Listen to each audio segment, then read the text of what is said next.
Yo, what is going on, y'all? It's your boy Vel, back with another Mobile Legends video, and in this video I wanted to talk about commanding space, and I think Hilda is the perfect hero to talk about this with, but this also does apply to just an entire team in general, because one thing that I see is I see a bunch of people getting into fights in jungle and stuff like that, and I mean, it's cool if you're the one who's has the advantage, but if you're going against a bunch of assassins and you're a bunch of squishies, there's no reason your whole team should be in jungle trying to fight against a bunch of assassins. Like, really? Like that just really doesn't make any sense. And I see a lot of things like that happening when I'm playing. My teammates do it a lot often when I'm playing, and I've decided that I really want to make a tutorial instead of like complaining about the stuff that's wrong with Mobile Legends. Let me do my part in trying to help change some of the things that's wrong. So we're going to be talking about commanding space, and we're going to start by focusing on the hero Hilda. Now Hilda, first off, what it means to command space is basically you want people to fight and do what you want them to do in the area that you want them to do it in. You want to basically control the flow of the game, and that's what commanding space is. So basically, if you're going against a team of assassins, they want you to fight in the jungle, but you have to get them to fight where you want them to fight. You want them away from the jungle, far away from the jungle, and in a position where they can't really run away and basically survive if you retaliate and you attack them. So it's all about commanding space for both sides. Obviously, you want to win the battle when it comes to who's commanding the space and stuff like that, but it's really a toss-up to whichever team is the most experienced. Now, the reason that we're focusing on Hilda is because she's a huge deal when it comes to this because of her passive. Now, her passive gives her constant heals when she's hiding in bushes, so that makes her a very dangerous hero when she's in the bushes. So when it comes to commanding space, she wants people to fight her in the bushes. She wants to be ganking people. She wants to just randomly be waiting in bushes, waiting for somebody to come in there, because like she does so much damage. If someone walks in those bushes and doesn't know that she's there, she can kill them very quickly, and that's one of the strong things about her. And also, they can't kill her that easily because she's worse than Johnson when she's inside of a freaking bush. Like, literally, she's worse than Johnson. So if you didn't see the troll video I was doing when I did with Rumbly and Soul Bash, you should actually check that out. I'll link that in the description or something. But if you saw in that video, we were being attacked by a Freya, Alucard. We were being attacked by a bunch of heavy hitters. Now, Franco went down quickly, and Johnson went down, but he didn't go down quick. Obviously, he lasted long, but the person who survived the longest was Hilda. And the crazy part about it is we was going up against a bunch of damage dealers, and I was using a damage build. I wasn't even using a defensive build.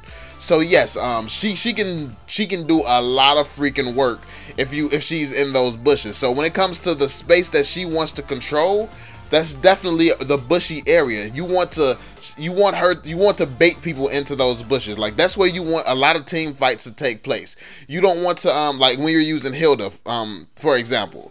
Now, when you're using, like, different heroes need to command different space. Now, that's one thing that I want to point out too. Everything is situational. It depends on who's on the other team. Well, in most situations, it depends on who's on the other team. Like, that's one huge thing about Layla as well. Like, she needs to command a lot of space too, and it definitely depends on who's on the other team, because if there's a bunch of assassins, she's going to be playing differently, and you're going to want to stay at a different distance than if there's a bunch of fighters or if there's a bunch of marksmen and stuff like that. So Layla's is constantly changing, but when it comes to Hilda, you basically want to be by any bush, and your team is going to have the advantage. Because basically she's like almost impossible to take down when she's in bushes, especially if she has backup. Like, so many times, and I mean so many times, I've been built with straight damage on Hilda, and their entire team will be attacking me in bushes, and I'll survive for I don't know how long, because it's not really much that you can do against somebody who's just constantly recovering health, no matter if there is literally five people attacking them. So that's the one great thing about Hilda, and one reason, well, she's getting buffed. I don't even know why that's happening, but hey, I'm not complaining about it, because yeah, she's definitely not as viable when a team knows what they're doing. So it's hard to bait an experienced team into fighting in bushes. So that's where her how viable she is kind of comes into question, but that's actually not what this video is about. It's about saying you can bait them into fighting in the bushes, and saying that's what you should do. That's where her value is. And I talked about this once before with Layla, but when it comes to choosing a hero and trying to use this hero competitively or in any sense, you have to really think about, what is the value that I get from this hero? The value of using Hilda is that when you're fighting in bushes, no one can basically kill her. No one can do anything. So basically what you want to do is you want a team revolved around supporting that. Like, you want them to come into the bushes and try to freaking attack, and then you want your Hilda to destroy them. You want a Franco that's able to pull somebody into the bushes, because if Franco gets that hook, they're dead. Like, automatically, it's an automatic death to anybody. Doesn't matter if they're a tank, if they're a squishy, they're definitely dead. Like, literally, if Hilda's in a bush with a team, like, it's over with, because no one's going to be able to escape that, because her ultimate does so much damage, and then she can just pounce on people, and it's just like, she adds a lot of freaking value to games. So that's the biggest tip that I want to give to you all about using Hilda, is make sure you're commanding space. And that's also something that I want you all to focus on when you're playing any hero. What type of space is it that you want to command? Like, where is it that your team is best suited for fighting at? And also, I don't want this to be like an individual character type of thought process. I want you to think about, okay, who's every single character on my team? Okay, so let's say Hilda, her best positioning is going to be in bushes. Is there, like, does her team complement that playstyle, or does her team not complement that playstyle? And if the team does not complement that playstyle, Hilda was probably a bad pick, because your team should just complement each other in every single way. Like, literally, you all should just complement each other, and that's what a good team composition is. So if there's a hero that should absolutely avoid being anywhere near a bush, then obviously that they shouldn't be on the same team. They really shouldn't be on the same team. You have a hero who's very, very strong in bushes, and you have a hero who's very, very weak around bushes. It just does not mix very well. And that's why there's different heroes and MOBAs, because different team comps can work.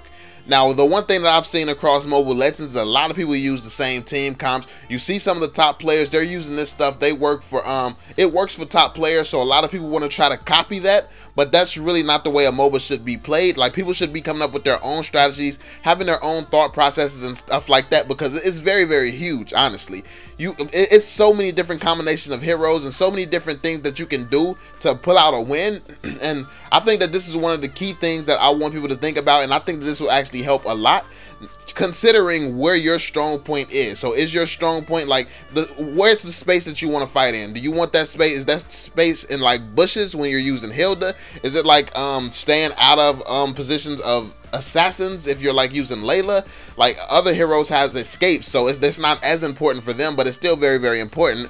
Like what is the space that you want to command? And also, based on your team composition, where do you all have the biggest advantage fighting against the other team? Like, that's something you want to really think about as well. Now, using a Franco, like, there's some team comps where you might just be stronger defending and staying under the tower, let your Franco get a hook or something. Like with Hilda, a Franco is a very good pick. The reason a Franco is a very good pick is because if Hilda and Franco is in a bush, Franco can pull somebody over there, ult them, Hilda can ult them, and basically just pounce on them, and they're dead. Like, a Franco and a Hilda by themselves could take out basically anyone who gets hooked. So that's very, very huge. That's going to be a very strong combination, and I think that we're going to be seeing that a lot more in the upcoming meta, because yeah, a lot of people are going to start catching on to that combination, especially with Hilda getting this buff. I think that she's going to be a huge force coming up soon, so I'm definitely calling it now. I think Hilda's going to be like a huge part in the meta. A lot of changes are coming to some heroes. Cyclops is getting a little bit of a buff, so that's going to be interesting to see what that does.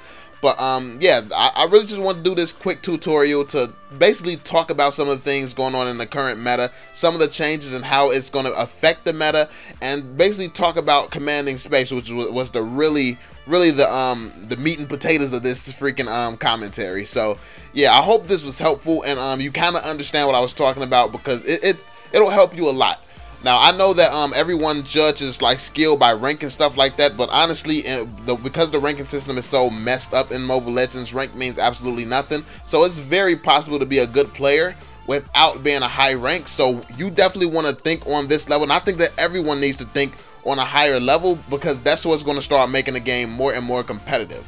Like that's really going to start making this a fun game, because I realize that a lot of games in Mobile Legends, it comes down to wishing, hoping, and praying that your teammates are not bad, more so than trying to counter the other team's strategy, which is what the game should be about. It should be about, okay, we're both teams that know what we're doing. Let's see who has the best strategy to come out and pull out the win.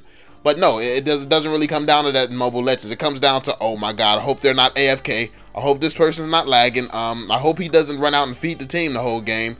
and more than likely one of those 3 things are going to happen. So it's never really even that competitive, and that's a part of the reason that a lot of people have quit playing the game. But for everyone who's still here, I definitely want to try to make the community better and try to provide the tips and tricks that I can give from my perspective. Obviously, I'm not the best player in the world.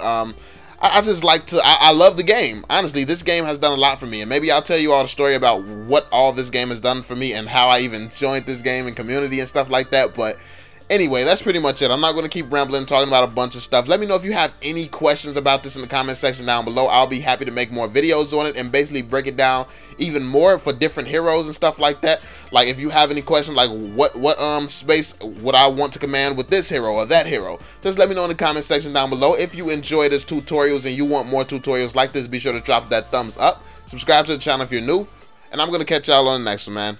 Peace out.